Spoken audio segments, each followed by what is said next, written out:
ଶରୀରର ଝାଳର ଦୁର୍ଗନ୍ଧ ଠାରୁ ଚିନ୍ତିତ କି? ଦେଖନ୍ତୁ ଏହି ଭିଡିଓ। କିପରି ଦୂରେଇବେ ଝାଳ ଦୁର୍ଗନ୍ଧ। ଅନେକ ଲୋକ ଭାବନ୍ତି ଯେ ଝାଳ ଯୋଗୁଁ ଆମ ଶରୀର ଦୁର୍ଗନ୍ଧ ହେବାକୁ ଲାଗେ। ଏପରି ପରିସ୍ଥିତିରେ ଯଦି ଆପଣଙ୍କୁ କୁହାଯାଏ ଯେ ଝାଳର ଗନ୍ଧ ନାହିଁ, ତୁମେ ଏହାକୁ ବିଶ୍ୱାସ କରିବ କି? ଏହା ଶୁଣି ଆପଣ ଆଶ୍ଚର୍ଯ୍ୟ ହୋଇପାରନ୍ତି, କିନ୍ତୁ କଥାଟି ସତ୍ୟ। ବ୍ୟକ୍ତିର ଝାଳରେ କୌଣସି ଗନ୍ଧ ନାହିଁ, କିନ୍ତୁ ଯେତେବେଳେ ଶରୀରର ଜୀବାଣୁ ଝାଳରେ ମିଶ୍ରିତ ହୁଅନ୍ତି ସେତେବେଳେ ଶରୀର ଦୁର୍ଗନ୍ଧ ହେବାକୁ ଲାଗେ। ଏହା ବ୍ୟତୀତ ଶରୀରର ଦୁର୍ଗନ୍ଧର ଅନେକ କାରଣ ଥାଇପାରେ।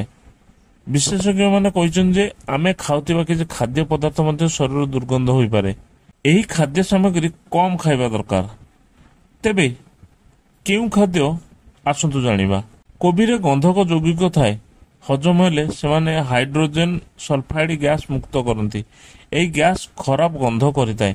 ବିଶେଷଜ୍ଞମାନେ କହିଛନ୍ତି ଯେ ଏହା ନିଶ୍ୱାସ ନେଲା ବେଳେ ଖରାପ ନିଶ୍ୱାସ ସୃଷ୍ଟି କରିଥାଏ, ଯାହାଫଳରେ ଶରୀରରୁ ଖରାପ ଗନ୍ଧ ମଧ୍ୟ ଆସିଥାଏ। ଏଣୁ ଏହାକୁ ଅଧିକ ନ ଖାଇବାକୁ ପରାମର୍ଶ ଦିଆଯାଇଛି। ଅଧିକ ରସୁଣ ଖାଇବା ଦ୍ୱାରା ଶରୀରରୁ ଖରାପ ଗନ୍ଧ ମଧ୍ୟ ହୋଇପାରେ।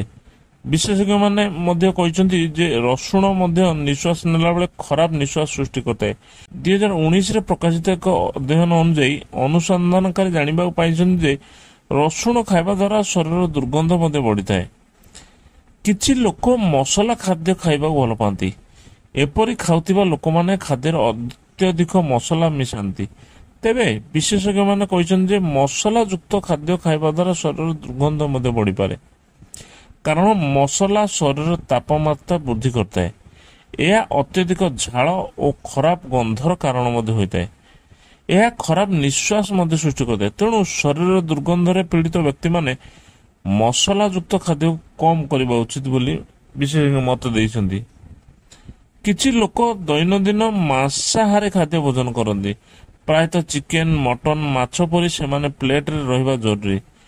ବିଶେଷଜ୍ଞମାନେ କହିଛନ୍ତି ଅଧିକ ମାଂସ ଖାଇବା ଦ୍ୱାରା ପାଟିରୁ ନୁହେଁ ବରଂ ଶରୀରରୁ ଖରାପ ଦୁର୍ଗନ୍ଧ ବାହାରିଥାଏ। ତେଣୁ ଦର୍ଶକ ବନ୍ଧୁ, ଏସବୁ ଖାଦ୍ୟ ପ୍ରତି ଦୃଷ୍ଟି ଦେବା ଦରକାର। ଦର୍ଶକ ବନ୍ଧୁ, ଯଦି ଭିଡ଼ିଓଟି ଭଲ ଲାଗୁଛି ତେବେ ଲାଇକ୍, ସେୟାର, ସବସ୍କ୍ରାଇବ କରନ୍ତୁ। ଆଉ ଯଦି ଆମ ଚ୍ୟାନେଲ ନୂଆ ଦେଖୁଥାନ୍ତି ଆଉ ଏଭଳି ଭିଡ଼ିଓ ଦେଖିବା ପାଇଁ ଆମ ଚ୍ୟାନେଲକୁ ସବସ୍କ୍ରାଇବ କରିବାକୁ ଭୁଲିବେନି।